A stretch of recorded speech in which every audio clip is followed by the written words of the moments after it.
दर्शकबिन यतिखेर हामी रौतहट जिल्लाको क्षेत्र नम्बर 4 मा अवस्थित यो डुमरिया बजारमा आइपुगेका छौँ। आसन्न फागुन 21 गतेको निर्वाचनलाई लिएर मतदाताहरूको धारणा के छ त्यो धारणा बुझ्नलाई हामी अहिले डुमरिया बजार आइपुगेका छौँ। 32 जडीबुटी युक्त कपाल झर्न रोक्ने, नयाँ कपाल उमार्ने, कपाल कालो बनाउने श्रीकेश जडीबुटी आयुर्वेदिक हेयर ओइल। यसपालि चुनावमा के देख्नु भएको छ यो रौतहट क्षेत्र नम्बर 4 मा? क्षेत्र नम्बर 4 मा हाम्रो चुनाव देखिएको छ। एउटा घन्टी छाप र गाछी छापको दुईजनाको लडाइँ हुन सक्छ। कसले बाजी मार्ला त यो दुईटाको लडाइँमा? अनुमान के पाउनु भएको छ? अनुमान त घन्टीमै बढी भएको छ। नेपालीमा अब घन्टीमा घन्टीले जित्छ यो क्षेत्रमा। किन, के कारण होला त? के कारण अब त कति कहै अब जहिया परि तहिया न कारण के सुनाइ ल भनेपछि घन्टीको सम्भावना देख्नु भएको छ रौतहट 4 मा है? ल बहुत दिन के 70-75 के उम्र भेल, कोनो नेता कुछो न करे सकल। मतलब केकर पल्ला भारी है ये चुनाव में? ये चुनाव में तो अभी तक सुनै छी घंटी के पल्ला भारी। कति वर्षको भयो? म 18 भनेपछि भोटिङ के छ? भोट हाल्न पाउँछौ यसपालि? पाउँछ मैले। ए भोट लिस्टमा यसपालि पहिलोचोटि मतदान गर्दै हैन? के पाएको छ यसपालिको मतदानमा? के हुनेछ यो क्षेत्रमा? युवाहरूले खोजेको के हो? यसपालि त घन्टी नै हो। घन्टी है, युवाहरू परिवर्तनको पक्षमा हो। हजुर हजुर एकदम एकदम। हर्षा हो। हर्षा यही भने यही हर्षा हो। नजदिकै हो। के छ चुनाव? देश चुनावमा गएको छ, चुनावी माहौल छ, कसको सम्भावना देख्नुहुन्छ यसपालि? यसपालि त हामी अब के भन्ने, अब घन्टी छाप मान्छेहरू भन्दैछ, त्यही हो सम्भावना। कसले जित्ने माहौल देख्नुहुन्छ? देवी दाई देवी दाई। यो एउटा कुरा, घन्टी छाप अहिलेसम्म जितेको छैन, मात्र भन्छ चुपचाप। अहिले बोल्नै दिँदैन, चुपचाप भन्छ, जित्न बित्तिकै भन्छ 2 लाख। के गर्ने? त्यो भन्दा राम्रो देवी दाईलाई भोट दिनु, देवी दाईलाई जिताउनु। देवी दाई भन्दा राम्रो कोही छैन हाम्रो यता। अहिले जनताले परिवर्तन खोजेका छन् कि पुरानो संस्थागत गर्न खोजेका छन्? के छ यो चुनाव? होइन, जनताले परिवर्तन गर्न खोजेको छ। बालेन शाहको छ। बालेन शाहको। म रौतहट क्षेत्र नम्बर 1 बाट हो। के छ 1 नम्बर क्षेत्रको अवस्था? 1 नम्बर क्षेत्रको अवस्था, घन्टी चाहिँ एकदम पकड मजबुत छ। अनि घन्टीको धेरै बहुमत तरिकाले जित्छ। 1 नम्बरमा घन्टी अगाडि छ अहिले? हजुर हजुर हजुर। अनि माधव नेपाल पनि त्यहाँबाट छन्, पूर्व प्रधानमन्त्री समेत हुन्। के छ अवस्था उनको? उहाँ त प्रधानमन्त्री हुनुहुन्छ, 3 चोटि 4 चोटि प्रधानमन्त्री बन्नुभयो। होइन, एकचोटि मात्रै बन्नुभयो माधव नेपाल। जित्नु चाहिँ उहाँले धेरै पटक जितेको हो, प्रधानमन्त्री पनि एकचोटि बनेको हो, तर चाहिँ उहाँले विकास गर्नु भएन। यस चुनावमा गइरहेछ। हजुर घर कहाँ पर्यो? नजरपुर भनेपछि यही क्षेत्रको हुनुहुन्छ? क्षेत्र क्षेत्र नम्बर 4 रौतहट होइन त? हजुर हजुर हजुर। देश चुनावमा गइरहेछ, के छ चुनावी अवस्था, माहौल के छ यसपालि? खोइ म चाहिँ यसबाट अलिकति टाढै छु। हजुर भए पनि भोट चाहिँ हाल्नुहुन्छ नि होइन? सायद अहिलेसम्म चाहिँ हालेको छैन मैले, हालिदिने सम्भावना कमै छ। सम्भावना होइन, एउटा मतदान त एउटा महादान पनि भन्छन्। हो, त्यो बेलामा विचार आएछ भने त अहिलेसम्म चाहिँ मैले हालेको छुइनँ। ल ठिक छ, यसपालि विचार गर्नु होला। सबै जसले सेवा गर्नुहुन्छ उसको एकदम हस्, धन्यवाद। कपुर हो? ए भनेपछि यहीँको थाई बासिन्दा तपाईँ हो। कैसनैमा 75% जान्छ। 75% कसको पक्षमा? त्यो बालनको पर्सेन्टमा। भनेपछि तपाईँ कहाँको मतदाता? म यहाँ रौतहटको पूर्व 5 नम्बर वार्डको। भनेपछि यही क्षेत्र रौतहट क्षेत्र नम्बर 4 को हुनुहुन्छ है? 4 नम्बर क्षेत्र। कसको पक्षमा माहौल छ रे अहिले जित्ने? 4 नम्बर वाला मतलब कि त्यो घन्टी छापिकल छ। घन्टी छापले जित्छ है? अरू कसैको तागत छैन निकल्नेलाई। आशा छ अब देशको स्थितिको हिसाबले बालनले मतलब कि प्रकृति गर्नेको हिसाबले ठिकै छ। अब यसको हिसाबले नगर्दैखेरिले फेरि बालनलाई मान्छे पछार्छ। भनेपछि अहिले बालेन शाहको सम्भावना देख्नु भएको छ यो चाहिँ? होइन, सम्भावना होइन कि यो पुरै प्रक्रियाको हिसाबले बालन शाहको लेल कति सिट जित्छ होला तर बालेन शाहले देशभरमा? देशभरमा कति त्यसको सिट आउँछ मतलब 75% आउँछ। 75% आउँछ पछि। अनि घर यही क्षेत्रको हुनुहुन्छ, क्षेत्र नम्बर 4 हो यही। कसको पक्षमा होला यसपालि जनमत? अब हेर्नु अब कसरी भन्ने। अब होइन, मतलब आकलन हुन्छ नि, एउटा आम नागरिकको जनताको हिसाबले सोच्दाखेरि कसको पक्षमा माहौल देख्नुहुन्छ? चुनाव कसले जित्ला जस्तो लाग्छ? अहिले त भन्न सक्दैन, कसरी भन्न सकिन्छ। कहाँ हो? सन्तपुर। सन्तपुर हो, रौतहटको सन्तपुर। कति नम्बर निर्वाचन क्षेत्र पर्यो? 4 नम्बर क्षेत्र होइन? उम्मेदवार देश चुनावमा गइरहेछ। यसपालि चुनावमा पहिलाको चुनाव र अहिलेको चुनावमा के फरक पाउनु भएको छ? कति के फरक पर्छ कति पहिलका चुनाव में कि इस चुनाव में कथी के फरक है? इस चुनाव में पहिल का भी चुनाव रहल है, अभी चुनाव है, इस चुनाव में कथी के फरक है? अब कति फरक नया बस्ती हो नयाँ बस्ती हो। क्षेत्र नम्बर कति पर्यो तपाईँको? 4 पर हो।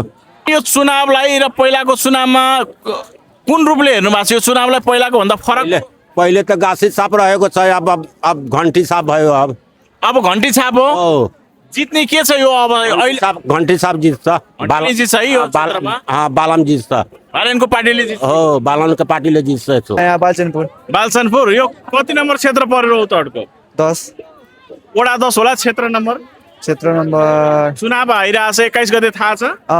भोट के छ? भोट लिस्टमा नाम छ? भोट यसपालि पहिलोचोटि भोट हाल्दै हो?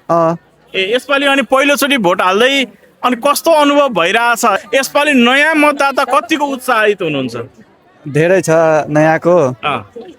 सम्भावना कसको देख्नु भएको छ यसपालि यो क्षेत्रमा? घन्टी चापको। घन्टी छापको है? अनि कुन रूपमा तपाईँले, जस्तो कि अब के बालेन प्राइम मिनिस्टरको क्यान्डिडेट भएर हो, युवा भएर? त्यही हो, त्यो राम्रो गरिरहेको छ, विकास पनि देश बनाउला। देशभरिमा कति सिट जित्ला त बालेनको पार्टीले? के छ अनुमान गर्नु भएको छ? मलाई त पुरै विश्वास छ कि जिन्छ, पुरै विश्वास है। लस, थ्याङ्क यू सो मच। कति नम्बर क्षेत्र पर्यो तपाईँको? हाम्रो 4 पर्यो। 21 गते निर्वाचन हुँदैछ, थाहा छ? थाहा छ।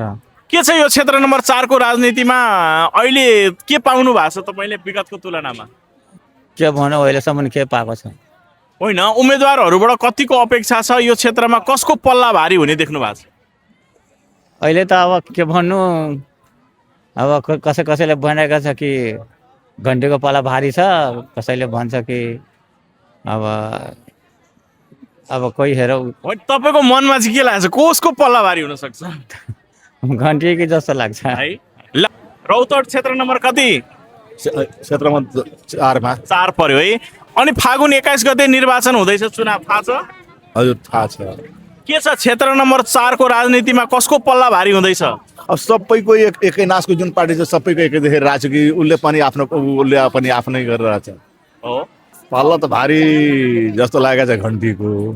हजुर। कति नम्बर क्षेत्र पर्यो? कुन टोल? हाम्रो यो डुमरिया पर्यो, यही क्षेत्र। डुमरिया पर्यो।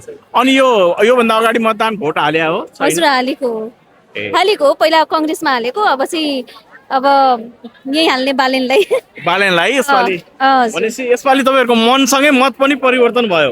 भयो, हुन त पहिले भएको थियो होइन, अब राम्रो पार्टी नआएर मात्र हो। अब यसपालि राम्रो आयो, अब बालेनलाई नै दिने हो। बालेनलाई प्रधानमन्त्री बनाउन तपाईँहरूको योगदान हुने भयो त्यसो भए? हजुर हजुर।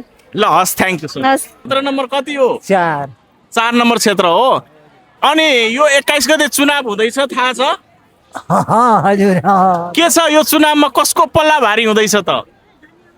हजुर, तो अभी तो लोग तो तीनों को के कैंडिडेट के करले, एगो कांग्रेस, एगो ये मान ले राम कुमार राय के, एगो घंटी के। तीनों में से सबसे बड़ा संभावना लेकिन पल्ला भारी केकरा है अपने विचार से?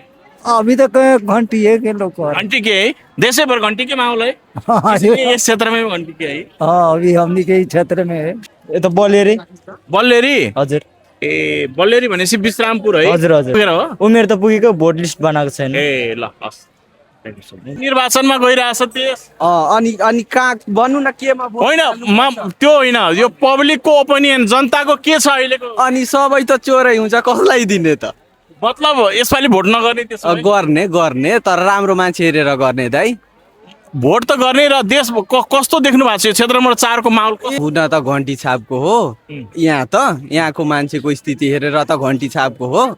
तर अब त राजनीतिमा त हुन्छ, कोही जित्छ कोही। अब पहिलोचोटि मतदान गर्दै भोट गर्दै कुन 21 गते निर्वाचन हुँदैछ चुनाव, यसपालि कुन क्षेत्रको हुनुहुन्छ तपाईँ?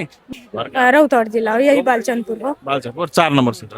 अनि यो 4 नम्बर क्षेत्रमा चाहिँ तपाईँले कसले जित्ने सम्भावना देख्नु भएको छ? कसको पल्ला भारी देख्नु भएको छ निर्वाचन? म त बालेन दाइको पल्ला भारी देखिरहेको छु।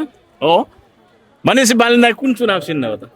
घन्टी छाप हो, भनेपछि यसपालि घन्टी छाप। हजुर, घन्टी छाप जित्ने सम्भावना देख्नुहुन्छ?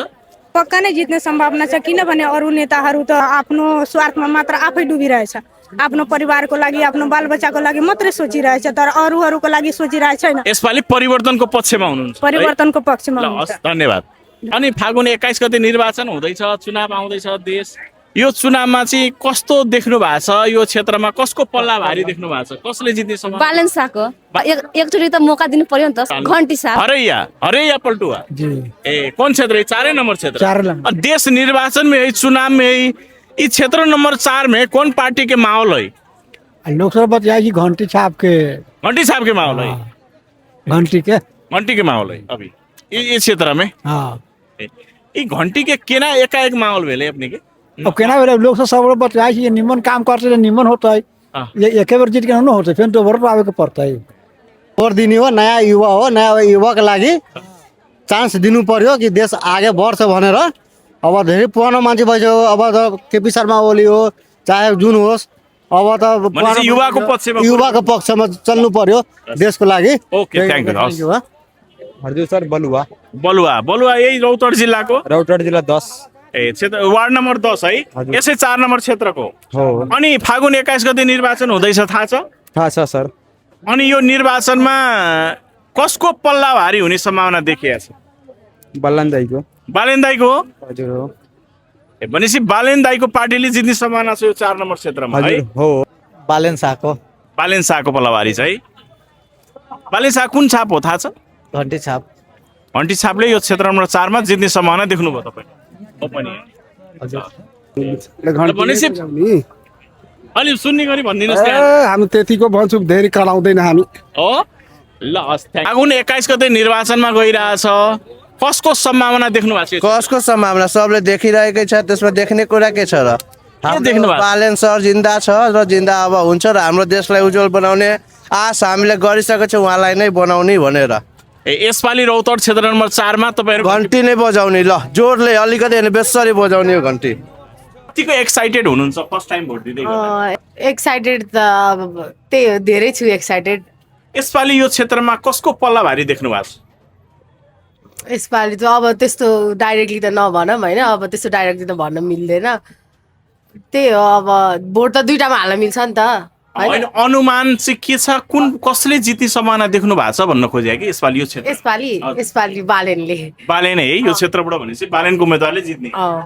ल हजुर, म नयाँ बस्ती यही क्षेत्रको रौतहट 4। हजुर, रौतहट 4। यसपालिको निर्वाचनलाई कुन रूपले हेर्नु भएको छ? यसपालिको निर्वाचन त हजुर धेरै गम्भीर रूपले छ, अहिले गम्भीर प्रक्रियामा अहिले चलिरहेछ हजुर। गम्भीर भन्नाले कस्तो? अब यसपालिको चुनावमा हेर्दाखेरि धेरै गाह्रो छ के। यसपालि के देख्नु भएको छ तपाईँले यो निर्वाचनमा? उम्मेदवार मध्ये कसको पल्ला भारी हुन सक्ला? पल्ला त घन्टी छापको हजुर। घन्टी छापको पल्ला भारी है यो क्षेत्र नम्बर 4 बाट? हजुर, घन्टी छापको छ। घन्टी प्रतिको क्रेज के हो यस्तो? अहिले हेर्दाखेरि पुरै घन्टी प्रति क्रेज राम्रै देखिरहेको छु, त्यही भएर हजुर। ल, हस्, थ्याङ्क यू। हमने घंटी छाप में वोट दे भाई। यसपालि निर्वाचन फागुन 21 गते हुँदैछ, थाहा छ?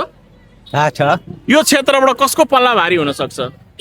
घंटी छापको छ। घन्टी छापको पल्ला भारी हुन्छ रौतहट 4 बाट। जेनजी युवाहरू छन्, यसपालि के छ? भोट दिँदै हो पहिलोचोटि? भोट लिस्टमा नाम छ भाइहरूको? अनि यसपालि फर्स्ट टाइम भोट दिँदै गर्दा कतिको एक्साइटेड हुनुहुन्छ? धेरै छ है। अनि यसपालिको निर्वाचनलाई कुन रूपले लिनु भएको छ? यसपालिको चुनावलाई कुन रूपले लिनु भएको छ? मतलब यो क्षेत्रमा कसको पल्ला भारी हुन सक्छ? यो हो घंटी छापको पल्ला भारी है। भाइ पनि के भन्न चाहनुहुन्छ? त्यही घन्टी छाप। किन क्रेज यस्तो घन्टी प्रति? किनभने हामीलाई बालन शाहको बालेनको फ्यान हो। बालेनको कहाँ हो घर तपाईँको? हाम्रो यही डुमरिया बालचन्द्रपुर हो। डुमरिया बालचन्द्रपुर जी। यो फागुन 21 गते निर्वाचन हुँदैछ, यो निर्वाचनलाई कुन रूपले लिनु भएको छ तपाईँले? यो क्षेत्रमा कसको पल्ला भारी हुन सक्छ? उसैको बालनको पार्टीको जी। यो क्षेत्रमा पल्ला भारी बालेनको बालेन शाहको पार्टीले यो क्षेत्रमा जित्छ। पुरै छ, पुरै एरिया बालन फुल छ। यसपालि त्यस्तो माहौल छ? माहौल छ फुल। जेनजी युवाहरू हुनुहुन्छ, यसपालि के छ? भोट लिस्टमा नाम छ है हाम्रो? छ कता हेरेर बताउनु? छ हजुर।